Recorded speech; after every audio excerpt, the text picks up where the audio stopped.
Bonjour, je suis content de vous retrouver. J'espère que vous allez bien. Aujourd'hui, on parle de la maladie d'Alzheimer. Je vais vous donner des conseils pour vous aider à prendre soin de votre santé, peut-être aussi la santé d'une autre personne. Souvenez-vous que les conseils d'aujourd'hui ne remplacent pas une évaluation ou des conseils d'un professionnel de la santé et les conseils que je vous donnerai devront être adaptés à vos capacités, à votre état de santé ou à l'état de santé d'une autre personne.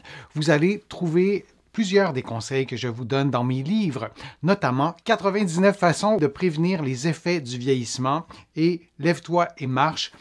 Vous allez trouver ces livres-là en librairie ici au Canada, mais aussi de l'autre côté de l'Atlantique et je vous mets les liens dans la description de la vidéo pour que vous puissiez les trouver facilement.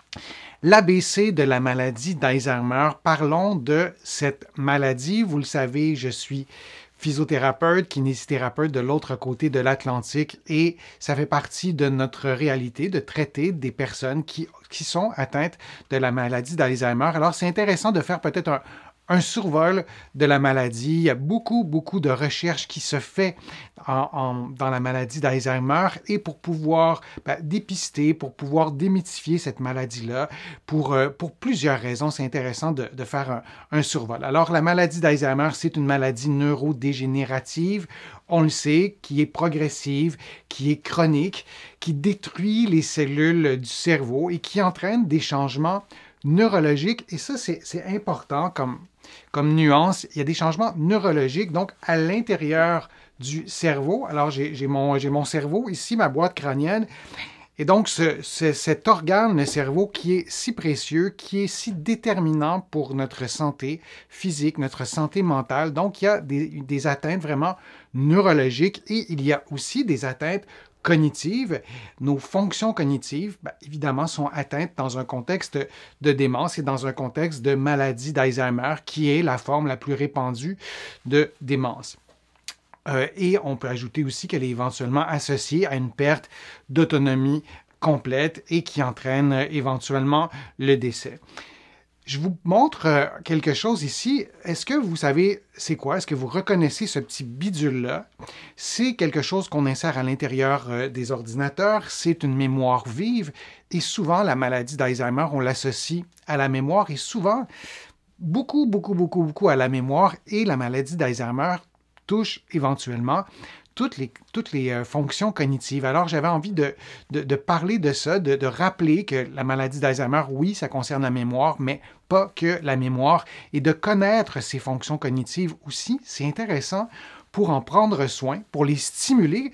Quand on dit que c'est important de stimuler ces fonctions cognitives, des connaître, ça nous aide, je pense, à pouvoir peut-être cibler certaines fonctions cognitives qui ont peut-être besoin un peu plus d'être stimulées parce qu'elles ne le sont peut-être pas dans la vie de tous les jours. Peut-être que vous êtes au travail, peut-être que vous êtes retraité, alors on a des réalités, peut-être que vous êtes aux études, alors on a des réalités bien différentes et la vie fait en sorte que nos fonctions cognitives ne sont pas toujours stimulées. Alors l'attention soutenue, être capable d'écouter un direct, les directs que je vous présente qui durent parfois presque 2 heures, ça sollicite beaucoup les fonctions cognitives et on pourrait en énumérer vraiment beaucoup.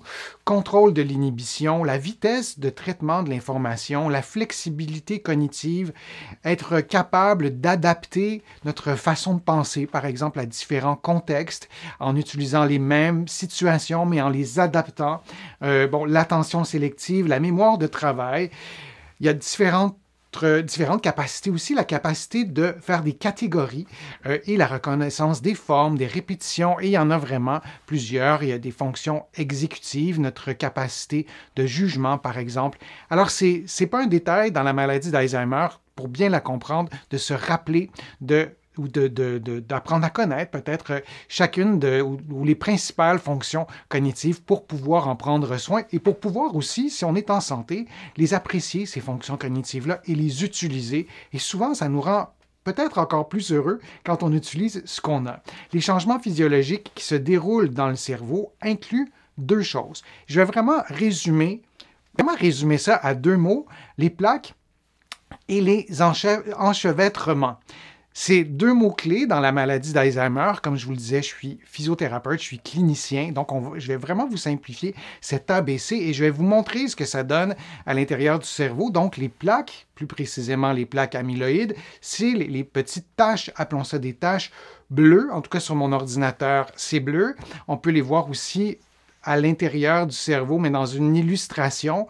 Dans la petite loupe, on voit les neurones qui sont entre autres en jaune et on voit les mêmes taches qui sont bleues. Alors, il y a les plaques qui viennent perturber le fonctionnement du cerveau et il y a aussi, le deuxième mot clé que je vous ai présenté, les enchevêtrements de protéines tau ou protéines tau, c'est comme vous voulez. Et vous voyez dans l'illustration, il y a des petites bulles bleues en haut, dans l'illustration du haut, et vous voyez un peu plus bas, il y a ces enchevêtrements qui deviennent dysfonctionnels et qui perturbent l'activité du cerveau et qui finissent par causer des problèmes.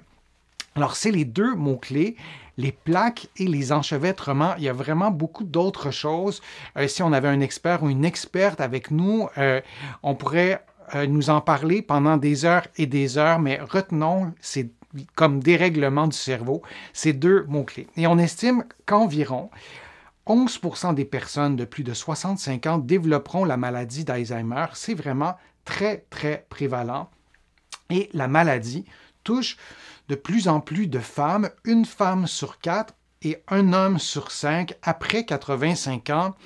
Et là aussi, on pourrait vraiment discuter longtemps sur la prévalence selon l'endroit où on prend nos statistiques. Le pays aussi, ça peut changer. Le type l'environnement aussi dans lequel on évolue, ça peut changer la prévalence des démences, notamment de la maladie d'Alzheimer. Mais ce qu'il faut retenir absolument, c'est que c'est une maladie vraiment très prévalente. Et oui, on veut que des traitements arrivent à nous pour pouvoir traiter, pour pouvoir éventuellement guérir la maladie, parce qu'en ce moment, il n'y a pas de traitement à l'heure où on se parle. Mais c'est important d'en parler pour se poser la question, est-ce qu'on peut prévenir la maladie d'Alzheimer? Qu'est-ce qu'on peut faire, nous, avant d'avoir la maladie, en espérant qu'on ne l'ait pas? Et si on l'a, qu'est-ce qu'on peut faire peut-être aussi pour prendre soin de sa santé? Mais c'est vraiment très, très prévalent et ça touche davantage les femmes que les hommes. Alors, comme je vous dis, c'est un sujet qui est vraiment important et les femmes donc, ont un risque de maladie d'Alzheimer 2 fois plus élevé au cours de leur vie, sachant que les femmes vivent plus longtemps que les hommes en plus. Donc, on peut voir la statistique, on peut la prendre sous différents angles et que les hommes représentent plus de 60% des personnes... Je recommence. Les femmes ont un risque de maladie d'Alzheimer 2 fois plus élevé au cours de leur vie que les hommes. Il ne faut pas rajouter des virgules quand il n'y en a pas. Et représentent plus de 60% des personnes vivant avec la maladie. C'est vraiment considérable et donc c'est une maladie qui affecte davantage les femmes. Les premiers signes de la maladie et les premiers signes, j'allais dire, non spécifiques, je vais vous en présenter quelques-uns. Et donc, les prix isolément, évidemment, ce n'est pas un signe déterminant de la maladie d'Alzheimer. C'est vraiment un portrait clinique. Il y a d'autres éléments aussi que les chercheurs et que les cliniciens utilisent aussi, que les médecins vont utiliser pour faire le diagnostic. Mais je vous en présente quand même quelques-uns. On fait un ABC de la maladie. Alors, faisons le tour de ces signes, de ces symptômes-là. La perte de mémoire, et il y a différents types de mémoire, mais la perte de mémoire à court terme, où j'ai mis telle chose, je ne me souviens plus du nom d'une personne, par exemple, et après ça, ça revient et on reprend notre vie normale. Difficulté de réaliser ses tâches, par exemple, de cuisiner, de s'habiller, des tâches un peu plus complexes. Je vous le disais, ça sollicite les fonctions cognitives. Donc, pour s'habiller, on a besoin de plusieurs fonctions cognitives. Et dans un contexte de maladie d'Alzheimer, ces fonctions cognitives-là sont altérées, donc on peut avoir de la difficulté à réaliser ces tâches. La difficulté à s'exprimer, à parler, les mots peuvent nous devenir un peu moins facilement, on peut inverser des mots, donc le langage peut être atteint, difficulté à s'orienter dans le temps et dans l'espace, et parfois c'est vraiment très très subtil, et particulièrement au début, mais c'est intéressant de faire le tour de ces difficultés qu'on peut rencontrer au début de la maladie qui s'installe très insidieusement, j'allais dire. L'altération du jugement, Le jugement, c'est quelque chose qui est très vaste en ce qui concerne les fonctions cognitives. On peut, par exemple, avoir de la difficulté à exprimer notre opinion. On peut avoir de la difficulté à regarder une toile dans un musée et donner son appréciation de la toile. On peut aussi avoir de la difficulté à porter un jugement sur une situation qui est convenable ou qui serait pas, ne le serait pas. Difficulté avec les choses abstraites. Vous voyez, il y a des calculs mathématiques.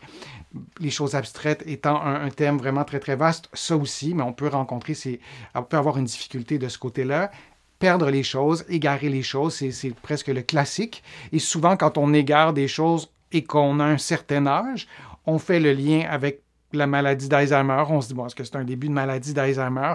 Or, le vieillissement normal, c'est pas la même chose que le vieillissement pathologique et on ne va pas tous notre santé ne va pas systématiquement évoluer vers un vieillissement pathologique. Alors, il y a un peu de stéréotypes aussi liés à ces automatismes-là, de faire le lien parce on cherche nos clés, qu'on a la maladie d'Alzheimer, mais c'est quand même un signe qu'on peut observer.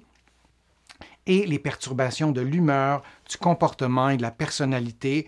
Je me souviens, lorsque je travaillais dans un hôpital il y a quelques années, il y avait des patients, il y avait plusieurs types de patients, et notamment des patients qui avaient la maladie d'Alzheimer, et j'étais presque adolescent, c'était durant mes études, j'étais préposé aux bénéficiaires, aide-soignant si vous préférez, et ça m'impressionnait de constater que la maladie d'Alzheimer pouvait affecter la personnalité, par exemple, l'humeur, les comportements, mais c'est un fait, et ça aussi, il ne faut pas l'oublier.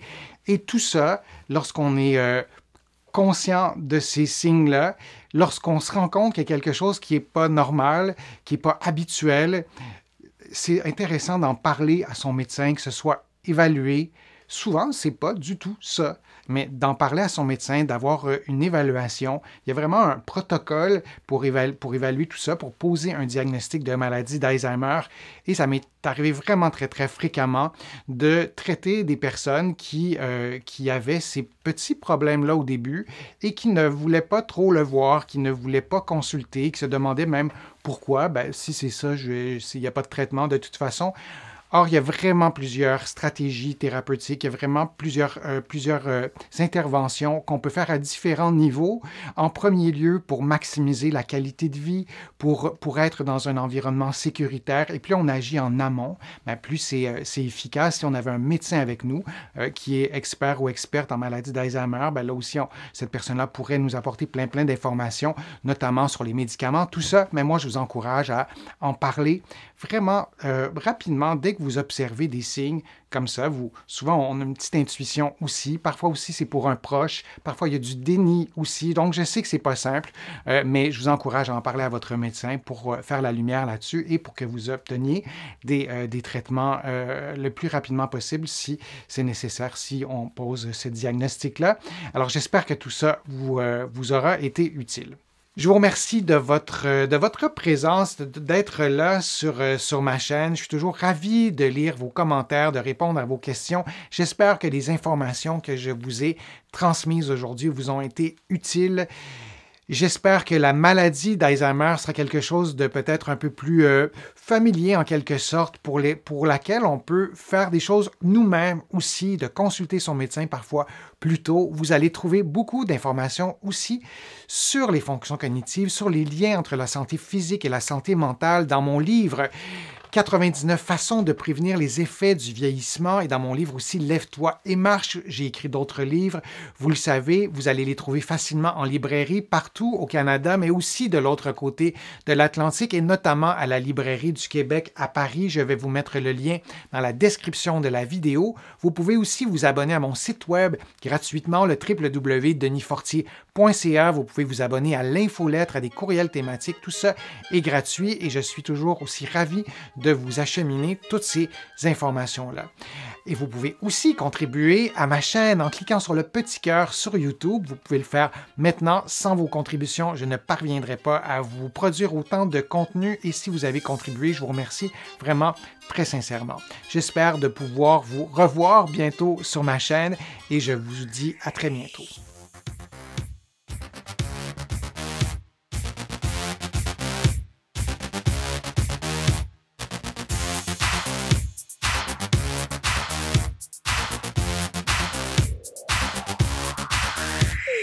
prochaine.